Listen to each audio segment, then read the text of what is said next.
We are witnessing the dawn of the greatest advance in science and technology in history, the revolution in biotechnology.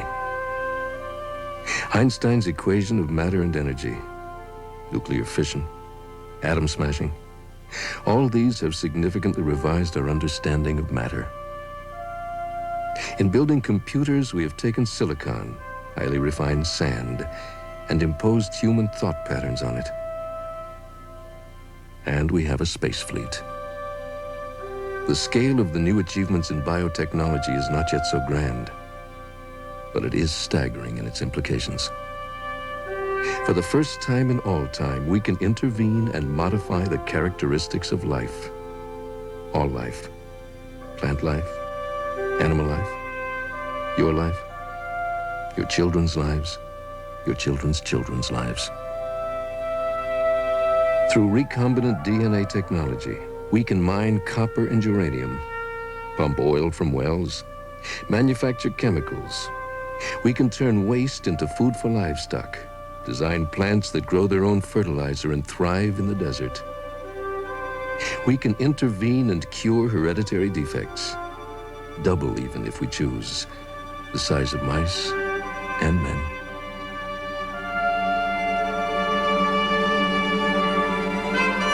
We're almost afraid of what this can mean to us, but it is here, and we must talk about it. And so 6 people take a journey down the Green River in Utah in the summer of the Orwellian year of 1984. Here, amid Precambrian rock, old almost as the Earth itself, where the dinosaur lived and vanished 200 million years ago, is a place to contemplate such a revolution. They will talk around and about the cell and what is inside the cell. A tiny, densely packed master molecule called DNA. It is this molecule that directs the traffic of all living systems. It is this molecule that can be combined as we choose to create new living things. What does this new technology mean, now and for future generations? Dr. Ronald Cape, Chairman and Chief Executive Officer of the Cetus Corporation. John Nopal, poet, writer, professor of English, Sangamon State College, Illinois. Dr. Susan Lindquist, Associate Professor of Genetics and Developmental Biology, the University of Chicago. Dr. George Bugliarello, President, Polytechnic Institute of New York. Peggy Keilholz, social worker. Robert Bruns, physicist, theologian, Jesuit, director of the Institute for the Theological Encounter with Science and Technology. They will sleep in tents on the ground, cut off from all communication from the outside world. They'll talk about a technology that is very much like the river itself. Once you embark on it, there is no getting off, no turning back. You have to follow it all the way to the end.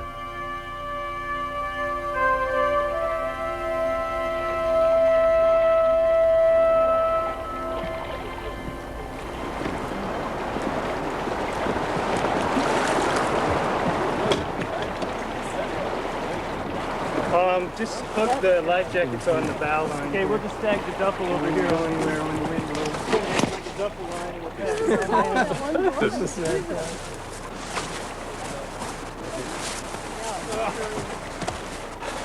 You want more stuff in the duffel? I don't believe that we're out this bad.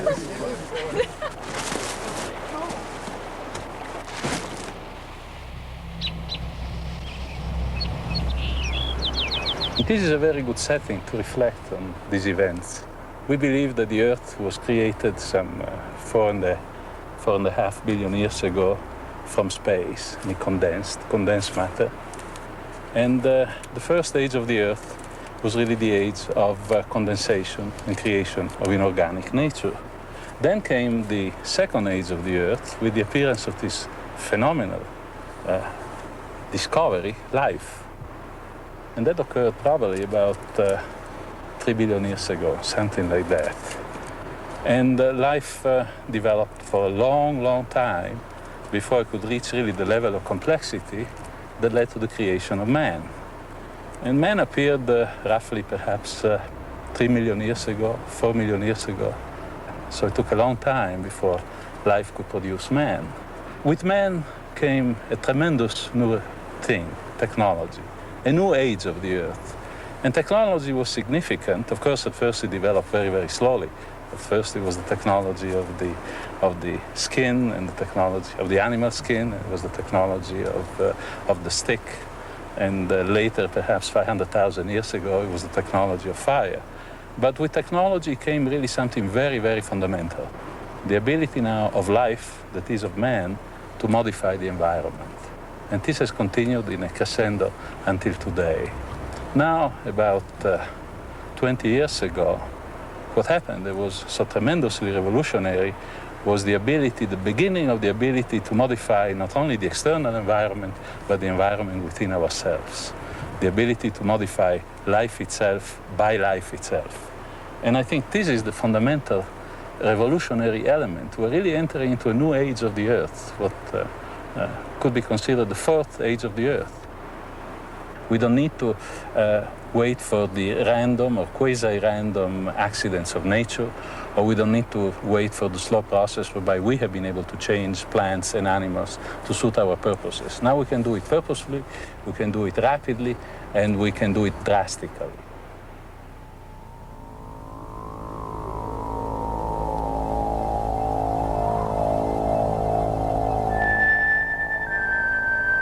But what is DNA? This chemical that holds the secret of life, whose ultimate potential is mind-boggling. In order to understand DNA, you have to journey in and through the border of the cell, to the command post, to the nucleus, to where all information is coded and stored. Information for making up blood, muscle, skin, tissue, for making the color of your hair, the color of your eye, the shape of your nose, all that's needed to carry out the business of life. This is DNA, magnified 30,000 times.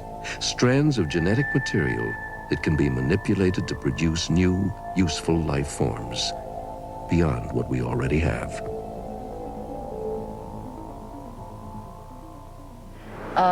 So to show you how this DNA is now being worked with in recombinant DNA technology and what all the excitement is about, the best way I can think of to do it is to just show you some pop beads. If these pop beads represent the string of information along the DNA, what we've got is different kinds of information along this piece of DNA. Now this is in an incredibly crude level and very, very magnified.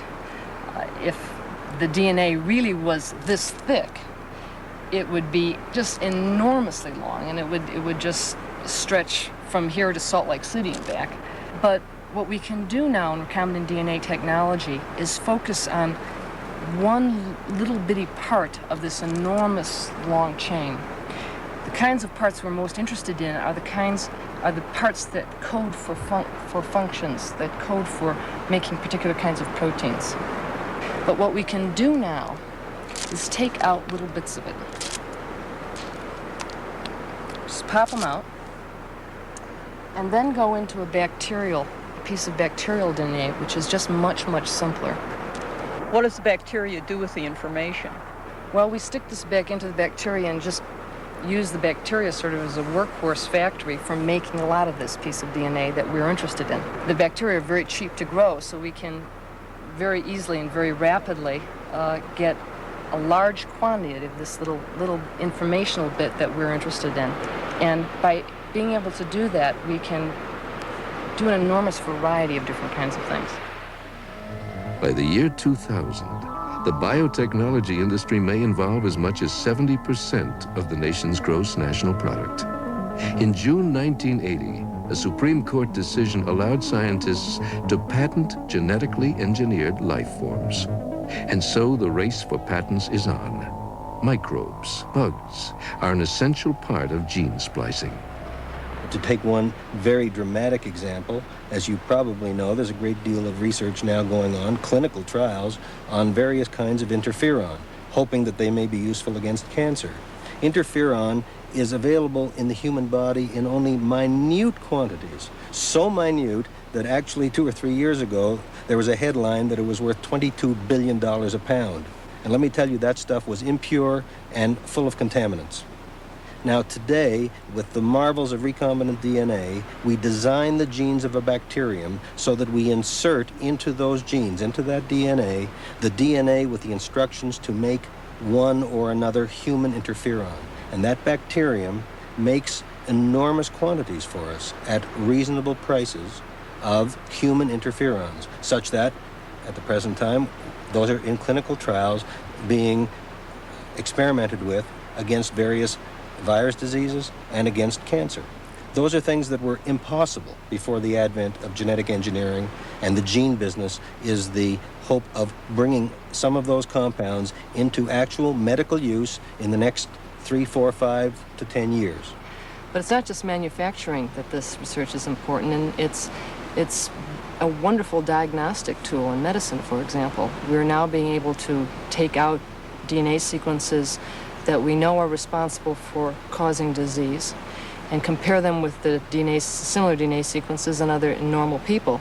And we can now then apply that as a screen for the basic population to determine who's going to be susceptible to certain types of diseases, for example, who would be likely to develop certain kinds of cancers, or who would be likely to transmit dreadful developmental anomalies like Leishman syndrome to their children. People can be alerted to that beforehand, that they carry those genes, then they can do something about it. There is a theory of cancer, coming back to cancer simply as a point of departure, which says that we're always forming unnatural cells as our bodies grow and cells divide.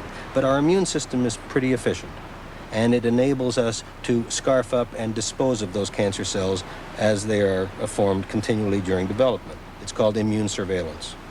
As we get older, when some people's system begins to break down, and this stops working, then cancer and other conditions, certain autoimmune diseases, for example, can take hold, and we're familiar with not only cancer, but things like multiple sclerosis, rheumatoid arthritis, and other common diseases.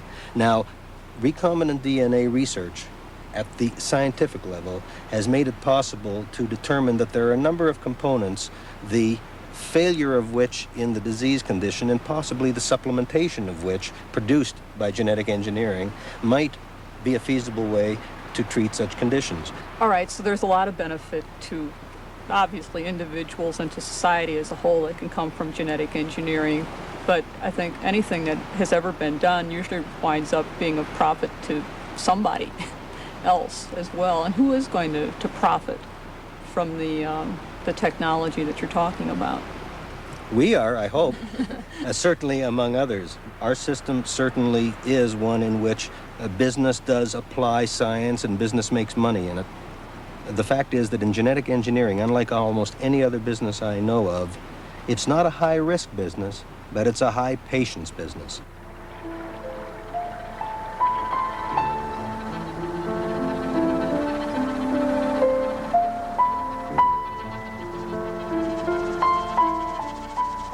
I have spent 20 years whistling into the religious vacuum the notion that we have a major rethinking of our theology to do. This is my frustration. And the longer we put it off, the less likely it is that it's going to happen, and the less likely it's going to be good. I don't think I have converted 2 people in the Roman Catholic Church to an understanding that this biology stuff is important for what we believe.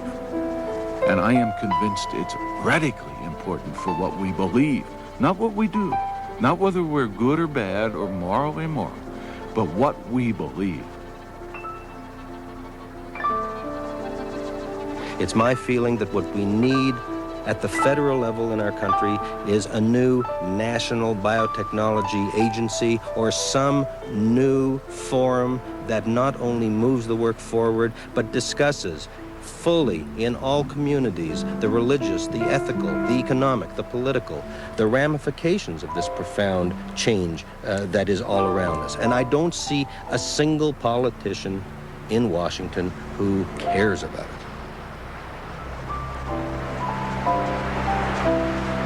The whole thing is a question of risk. When we came down the river on those rafts, we had some danger, but it was danger we had prepared for, that we were more or less ready for. To accept risk without that kind of preparation is careless and maybe even stupid. But to deny risk in our lives is simply not to live.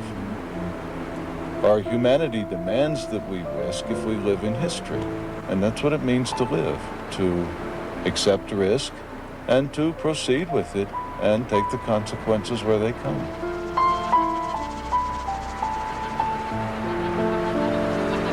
The point is, what can we do? I think it is very important that we begin to draw scenarios of this, that really the molecular biologists begin to propose certain things that could be done 50 years, 100 years from now with molecular biology. Really honestly, this is what we could do. Whether they feel that people would at this moment react negatively or positively to it from an emotional viewpoint. And on the basis of those scenarios, then we can start evaluating what those scenarios will mean to us in terms of defining our humanity and where we want to go. And this has not occurred.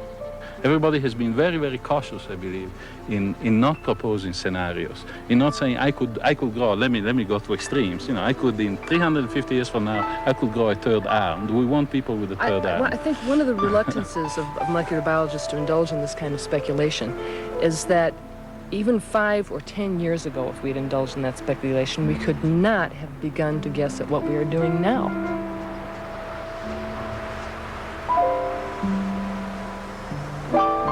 We do know now, for instance, that there is a unity of all living systems at the level of the protein. Now, what can we do with that philosophically, theologically, socially, politically? That is an awfully powerful unitary understanding that we have not had before. That has, in itself, revolutionized our understanding of nature and of ourselves. That one concept. We have done nothing with it.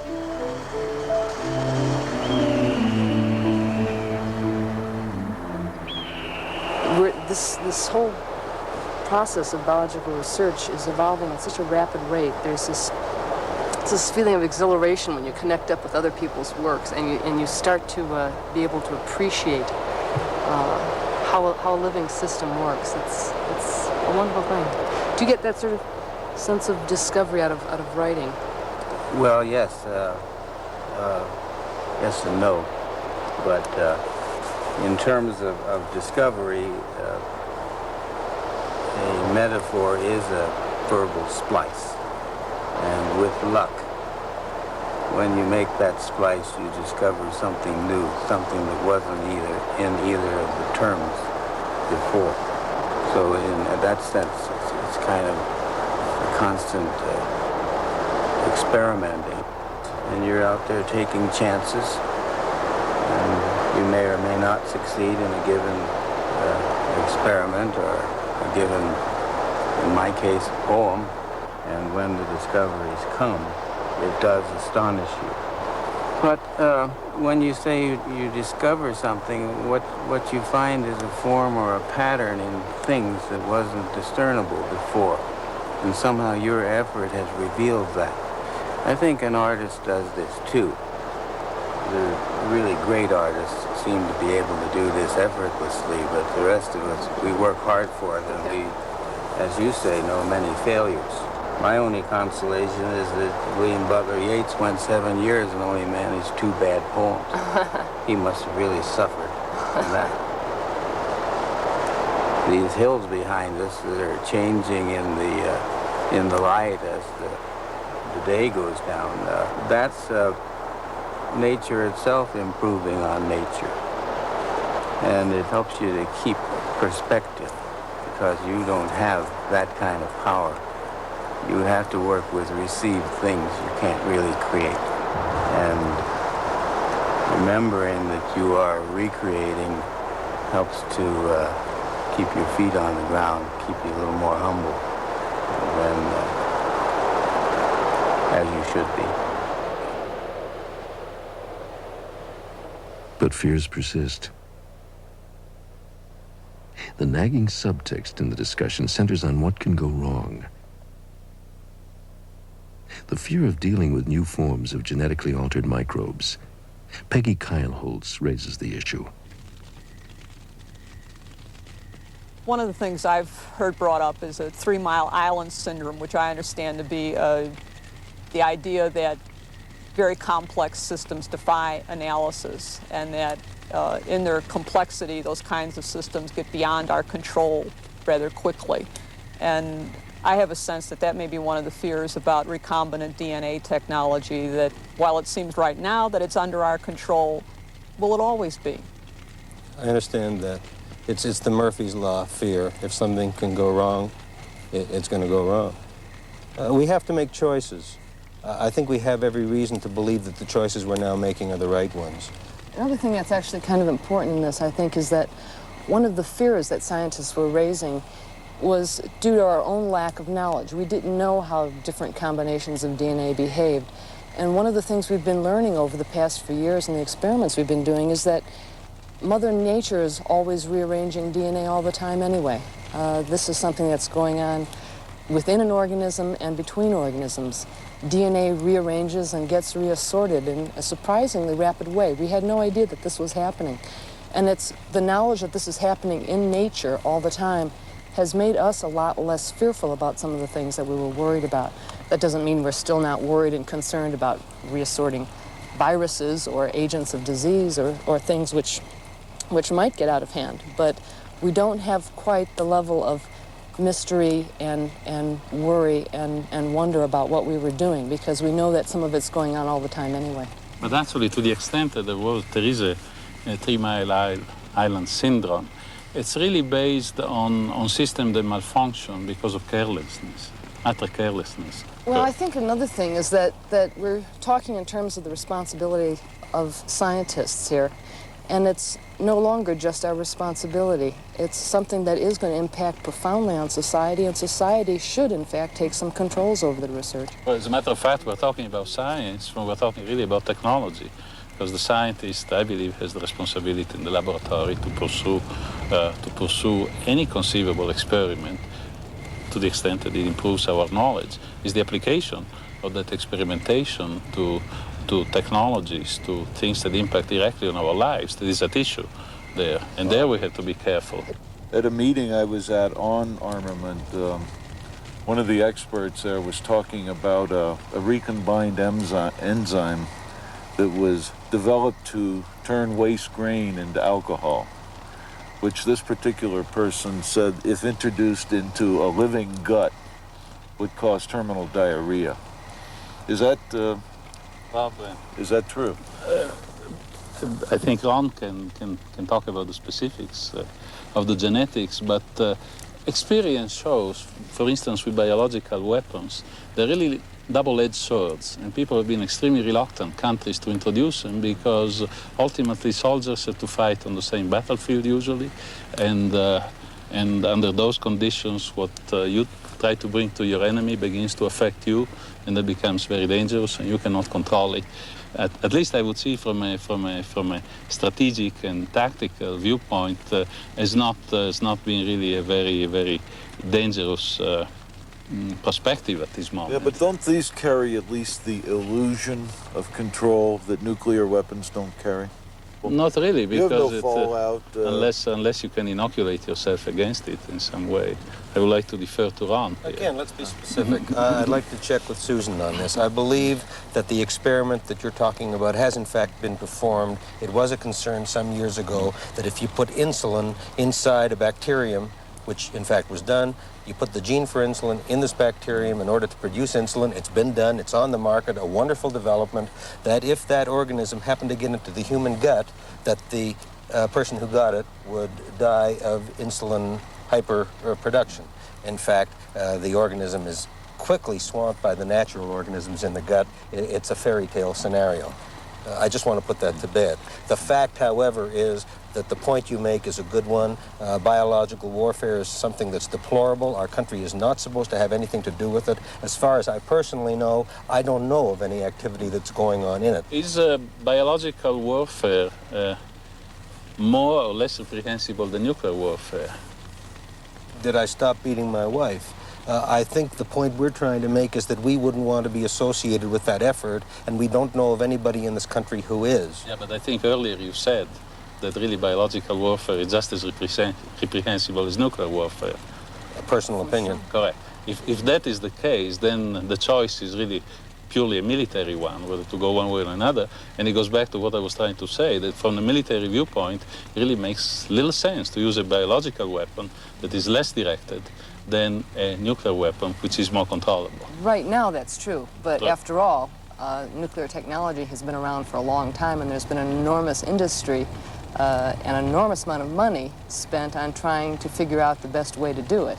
And if, in fact, the government decided to put that kind of money into creating biological warfare, Yeah, but it could devise something clever.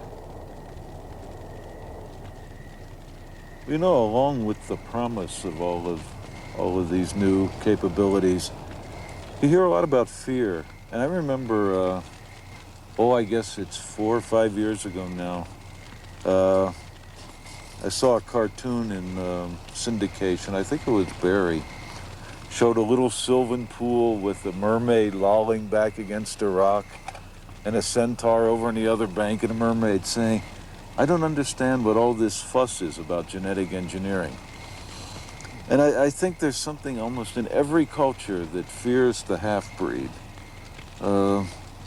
Whether it's the racial half-breed or the species half-breed, the werewolf, the centaur, the whatever. There seems to be something deep in human nature that is both fascinated by it and is fearful of it. And I wonder if Barry's not using that kind of a fear to bring up other kinds of fears, fear of science, a more generalized fear of the unknown, a fear maybe of somebody taking away my right to reproduce. All of these things getting mixed into the same bag. Fear of the scientist, you know, after all, we have handed them thermonuclear weapons, which has raised the fear level in the world a great deal. And I think all these kinds of things get amalgamated into some kind of generalized fear that's expressed as, well, you know, this geep, this goat and sheep hybrid. What are they going to do next? Can we trust them? Have we done our job to show that we're trustworthy as scientists? Have the politicians in supporting science shown their trustworthiness? I think that, I remember back to the Harvard DNA thing with the city council and so on, and how this was caricaturized in the scientific literature. You know, a bunch of rednecks, what do they know about this? They had real fear. Reasonable or unreasonable, it was very real. I think one of the very worthwhile things to remember about the Harvard experience is that it, in a microcosm, repeated the pattern that took place right across the country, namely full public discussion, much fuller public discussion than the scientific community had ever been accustomed to. And the net result was that lay persons in the nervous, at the time, city of Cambridge decided to give Harvard the go-ahead. And a couple of years later, Mayor Vellucci, in fact, attended the opening of a recombinant DNA commercial lab. I think it's worthwhile also mentioning that that cartoon was intended to make people laugh. Sure it was. But it was also expressive of fear. It was. And I think you touched on perhaps one of the key ones, and that's the concept of species. Very important concept. Go back to Noah, maybe. Maybe I shouldn't be the one mentioning Noah to you, but certainly the idea that there were all these special characterized groups called species, and that each was unto itself, so to speak. And what is the power of recombinant DNA? In the ultimate case, that whereas previously what a species meant was a group that could breed within itself and never without the group, now we're able to recombine DNA to bring the information from as diverse organisms as human beings and bacteria together and create useful things from them. I think personally that while the concern is there on the part of the public, and it is, and I think we're responsive to it, there's also a genuine, encouraged, excited, hopeful feeling on the part of the public, which wants us to go ahead and wants us to continue to make the advances that they see us making. I'm not so sure that that desire to, or that we can say that they actually want this. I still don't think they're really informed well enough. Do you get a feeling that the scientific community is backing off of its original sense of responsibility? No, I don't. I think there has never been anywhere, our country or anywhere else, as full a public discussion of any policy issue of that nature. And I agree, but right. do you feel that the scientists, many of whom are responsible for what I consider a very courageous moment in science, sort of want their colleagues to forget that they were involved in it? No, they don't. Some of them regret how they were treated in the controversy. But when you come down to the results 6 years, 7 years later, what you do see is first of all, there hasn't been a sneeze attributed to this technology. You mentioned it sort of in the same breath as nuclear technology. That's done a lot. I think it's unfair. Nuclear technology is dealing with potentially deadly material. That is not the case here. There's every reason to believe that it's safe. But furthermore, in the intervening 7 years, we've had a whole series of scientific advances, things that were promises, things that were maybes back then, every one of which has happened and happened more quickly than it was expected to happen at the time. At the same time, none of those hypothetical maybe scenarios have even come close to happening. In fact, the result of the experiments for the last 7 years or so has demonstrated the fact that there was much less to worry about than in fact was worried about, and as you know, the guidelines have been relaxed and the work is able to proceed in this country and elsewhere a lot more freely than was the case in 1976 and 1977. I know that, Ron, and you know that. Does the public know that? I think the public knows that, as has been discussed before, our knowledge of what causes cancer has moved enormously forward in 7 years. Why? Because of recombinant DNA. If it hadn't been for recombinant DNA, we wouldn't know about oncogenes, we wouldn't be that further forward in the study of cancer. We wouldn't be able to produce interferon. We wouldn't be able to produce all these immune modulators that are the very compounds that have the greatest hope as anti-cancer drugs today. I think people know about this. I think people are encouraged by this, and I'm not denying that there is concern. We share some of that concern. We think we have to be responsible. But I think the bottom line is that people want this to go ahead and actively encourage us to go ahead. This reminds me of a story that used to be told here when the Utes used this valley as a hunting ground. These stories all start the same. Once when we were all the same, Coyote and Bobcat were such good friends they were like brothers, and they used to hunt together. They did everything together. And then one morning Bobcat slept late, and Coyote came up to him and pushed his nose in and then pushed his tail in. And when Bobcat woke up, he went to get a drink, and what he saw horrified him, and he rushed back. Who did that to him? And there was Coyote smiling. So he knew who did it. So he waited until Coyote fell asleep, and then he pulled his nose out and pulled his tail out. And that's why Coyote is so ugly today. Well, the question that comes up, since we are talking in terms of fear, is that finally, who is going to decide whose nose is going to be pushed in and whose tail is going to be pulled out? Since, given the recent history in World War II, where you saw science amok, what's to prevent that from happening again? Well, if I may intervene, I really don't think that science was amok during World War II. Science really was mobilized to defend. Science was mobilized to help you survive. And I think this has been true really throughout our evolution. And it's absolutely true that we have been afraid of half-breeds, as Ron was saying. But even more, we have been really afraid of, actually, John, you were talking about the half-breed. But even more, we have been afraid of the different. And we have been afraid of other cultures. We have been afraid of the Chinese. We have despised the Chinese because we didn't know much about it. And now that we're beginning to learn more about the Chinese and their history, perhaps we're less afraid.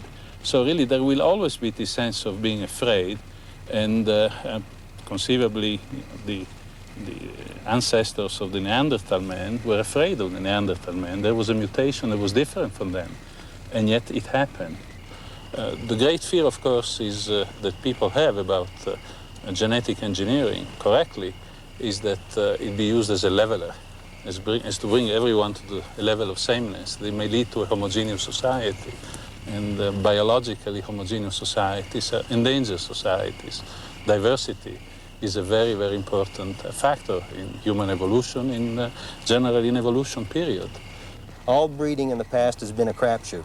Has been a shuffling of characteristics, sometimes with blinders on. I think we used to do genetics with our eyes closed, and we're now doing genetics with our eyes open. But there is a certain amount of hubris involved in designing things, and I think possibly that there may be some who object to that as a sin, sort of. What do you think of that? Well, I suspect this may be true. I don't share the sense of sin. One of my pet crusades is to try to get everybody in the world to take an oath that we'll never use the phrase playing God when we refer to these things, because we're simply playing human. We're not playing God. Questions of life and death have always been settled among humans by humans. There is not a sense of sin in that sense, at least in my way of thinking. But I think that, yeah, very definitely there are people who consider any kind of human application sin. We have had bad experiences with eugenics culturally, nationally, internationally. The games that philosophers once played in defining human beings now can be blueprints. Not right now, but foreseeably. And I think that really concerns a lot of people. It concerns me. I think what's wonderful about human life is its diversity, and I think it's a very dangerous proposition if you allow anyone to start mucking around with that diversity. If you start allowing scientists to intervene in making people slightly healthier or slightly happier or have blonder hair or any of that sort of thing, where do you stop it? I think there have to be very, very strict guidelines about what can be done with human beings, and that the intervention should be only to the purpose of correcting very severe anomalies of development and severe mistakes in metabolism, errors in insulin production, that sort of thing. Things which are now normally being treated by drugs anyway, if we can. I think you misunderstood my statement. I was not talking of reducing diversity. I was addressing myself to what would make improvements in health, obviously in very serious diseases, acceptable. And what will make it acceptable is that they become available to everybody, not to a minority that can pay or whatever. And in that sense, I think people would accept the improvement made through genetic engineering. But I think we should make the very clear point that you could not create another Einstein, you could not create another Hitler with genetics, because you have to create the social milieu, the parents, the schooling, everything that goes in to the development of a human being. Why I say this is because although, yes, it is theoretically possible, certainly to imagine massive use of this technique, I really think it's a red herring. I don't think that if you really wanted, which none of us do, to create some kind of a massive ideal type of person, that in fact genetic engineering would be the way one would do it anyway. The question is really creating an ideal type of person so much as deciding that a person with certain qualities might be more functional in certain areas, and then designing a person to fit that niche, a functional niche. My point is that I personally think it's a red herring in the sense that you might indeed see isolated cases in some society that permits that sort of thing, in which certain parents, availing themselves of certain techniques which might and probably will in 20 or 30 years become available. I just don't see, I certainly don't see in our society some hyper-organized way of utilizing this. And to the extent that the nightmare that this might happen motivates people to be super apprehensive about the things we are doing today because it will lead that way in some kind of a slippery slope, I really think that's a red herring. Well, Ron, would a German doctor have made much the same remark in 1923, that they could not possibly foresee happening in the Third Reich or in the Weimar Republic, which was the government in place, that they couldn't possibly foresee the death camps in that society or the experiments in that society. And yet, in the docket at Nuremberg, the professions most represented among the prisoners were law and medicine. Is that a red herring? No, but it's a straw man. Is it? I certainly think it is. I think what we've discussed already in terms of the kinds of people who are doing the genetic engineering today, their demonstrated record of declaring a moratorium on their own work is such that if you want to pursue it by saying, look at the kinds of people and look what they might do, I just don't buy it. What was the demonstrated track record of doctors in Germany and lawyers in Germany 1931? Could we have pointed to anyone and say they're social monsters? I think that there is important to understand that the people who are conducting genetic research now have no concept of or desire to use the research in this way.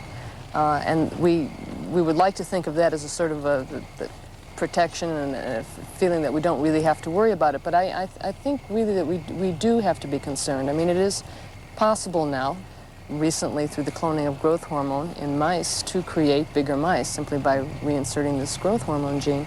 And there's no conceptual reason why you couldn't do that with human beings as well. But it is possible that in another 10 years, a group of people are going to decide that they want their children to be bigger. And I think the analogy is to people who voluntarily undergo plastic surgery for cosmetic reasons, and I see utterly no connection. No, I don't. Still I think a social it does. dimension. There's no great social dimension I really in think that our duty at this moment is simply to alert society to the fact that that is a technical possibility. The history of technology, because we're talking of technology rather than science, the history of technology is full of cases in which society finds itself unprepared for development that really no one believed would occur with the rapidity with which they occurred. And I think this can occur, and I think it is our duty to alert ourselves to that possibility and to start thinking, if that is possible, what can we do, what should we do, what should not we do? And I don't think we can simply say, well, it will not happen here, because the people that are working today in this field are honorable people and they will never think of doing it. And this is clearly a very powerful instrument of domination if it gets into the hands of an elite.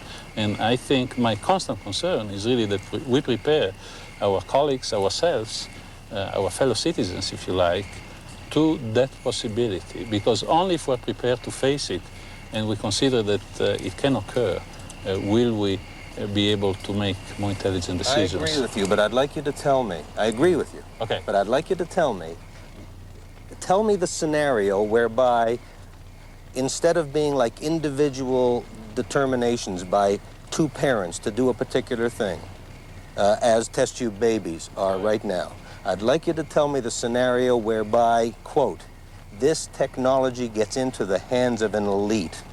Play it out for me. Very easy, very easy. There is a period of protracted international stress. The government, or a fraction of the government, conceivably secret, relatively secretive fraction of the government, feels that it's absolutely imperative that to counteract now a drive in an enemy or potentially enemy country that is beginning to use genetic engineering to produce people with greater resistance to pain, we must produce a group of soldiers or potential soldiers with greater resistance to pain. And we're going to produce a group of 100,000 babies or young people that have greater resistance to pain. This is going to be done secretively. No one really is going to know very much about it, and we know that frequently we don't know. 100,000 babies and nobody's going to know about it? 10,000, 5,000. How is it going to happen? Are we going to go to the parents, or we're going to inject their fertilized eggs in a test tube and reimplant them? How is it going to happen? The secrecy issue is not, I don't think, the thing that is important. But if they decided to do it not so secretively. It can happen. It can. And give me a scenario that I think is possible. I think it's far-fetched. Well, it may be far-fetched, but not impossible. And when that... Excuse me. Supposing they put it to a vote so we could produce greater Olympic athletes. Go ahead. Maybe a majority of people would vote for something like that. Burst of national pride, you know? No, it could be anything. It could be athletic. You want to be able to ensure that your population is going to be more resistant to disease. Okay. So more resistant to certain viral infections, etc. You might be able to very well engineer a genetic characteristic which, by being inserted into their nuclei, will in fact improve their chances of surviving hepatitis. The difficulty is where you make the decision to stop.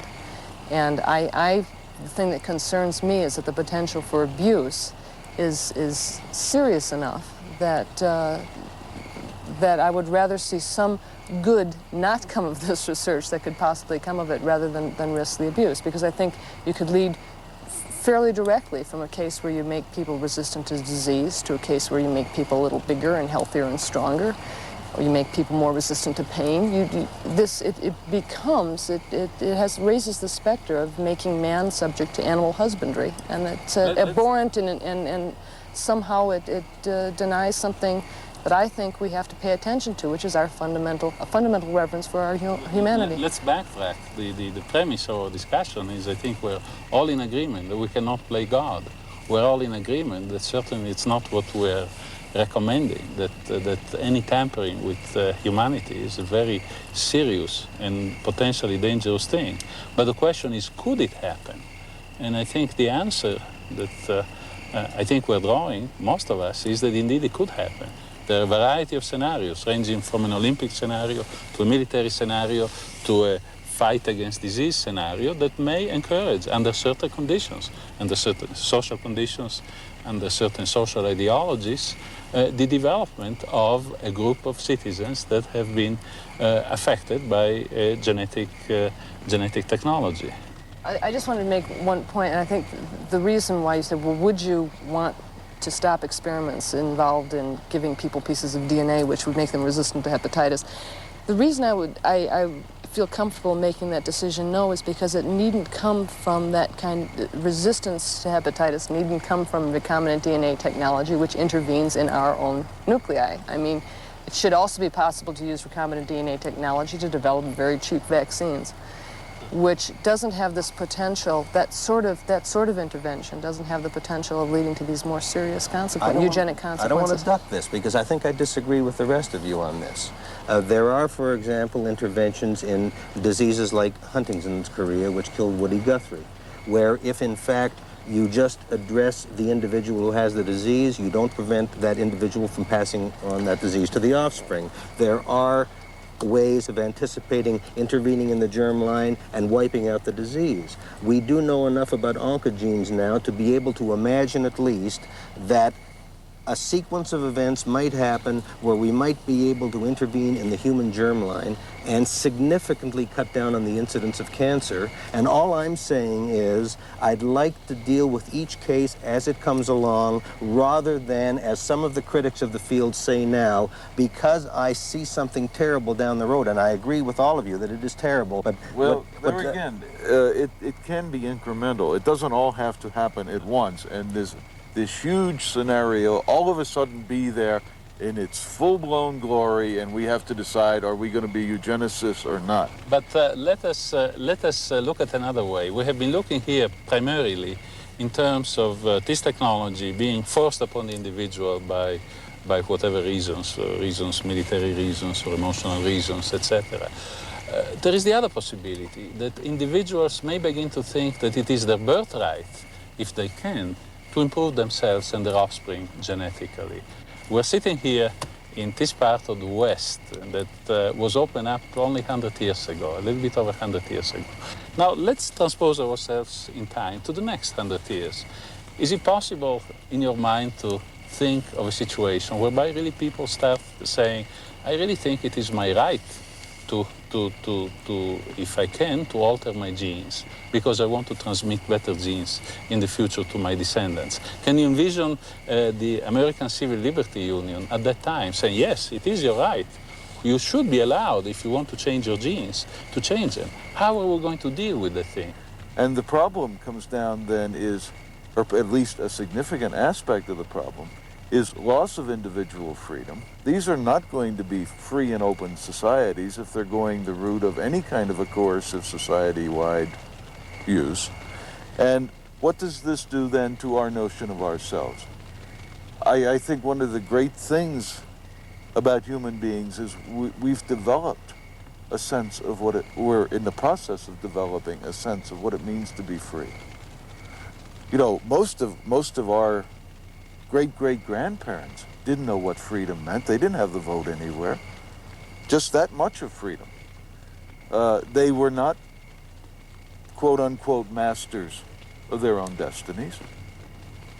And having so recently been freed from that, are we going to opt back into it via some kind of technological use on a society basis? You said something beautiful this afternoon. You said to live is to take risks. Right. I feel we have to move forward and take those risks, and we have to be very alert that the dangers you're pointing to don't develop. Right. Just because we bring the technical know-how to the table doesn't make us any more qualified to make judgments as to how society should handle that technical knowledge. I was reading an article in Science within the last month. It was on genetic screening, and the last sentence of which was very close to this. All we scientists do is allow people to make options. But what options? Thermonuclear bombs? That's a real option. What I'm suggesting is that these options are a little more than just options. They're raising stakes, and they're raising them significantly. Sure. We're playing different kinds of card games now than we did before these options were made available. I remember being at a meeting at which a chemist made the remark, okay, yeah, I worked on napalm. All I did was make jellied gasoline. How people use it is their decision. That's a little too easy. No, I think in that sense you're absolutely correct. And this notion that all we as scientists do is alert, no, maybe we ought to do something else. Maybe we ought to think about which kinds of experiments we think are moral and not do the ones we don't think are moral. But let's be specific. We're told that we're messing around with some very sacred heredity and tradition that comes down to us through the ages. Yeah, and what comes down to us through the ages? Bubonic plague, cancer, AIDS, sickle cell anemia. All things that molecular biologists, genetic engineers are presently addressing with very rational expectations of dealing with properly and successfully. I think that's something that everybody's encouraged that we're doing properly and that we should continue to do. I don't think anybody wants us to stop. And I don't think we're going to stop.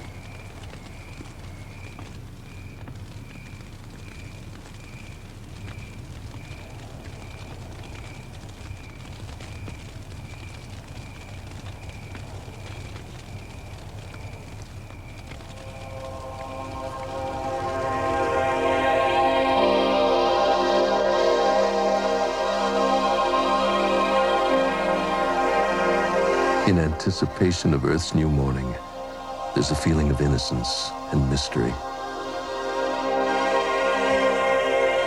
1,500 years ago, a great theologian remarked that God dwells among us and reveals himself to us.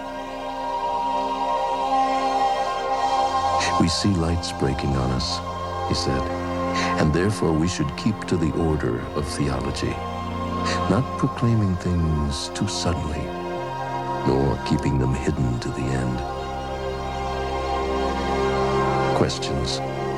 All around are questions. The river asks, who are you? Who would you be?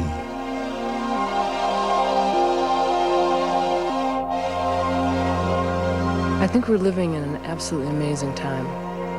The knowledge that we are acquiring is actually going to be able to make a real difference in human lives. And I think it's important not to be naive about this. We have to proceed with caution. We have to proceed with deliberation. But above all, I think the most important thing is that we have to try to understand as much as we possibly can, because it's only through knowledge that we can properly judge the consequences of our actions.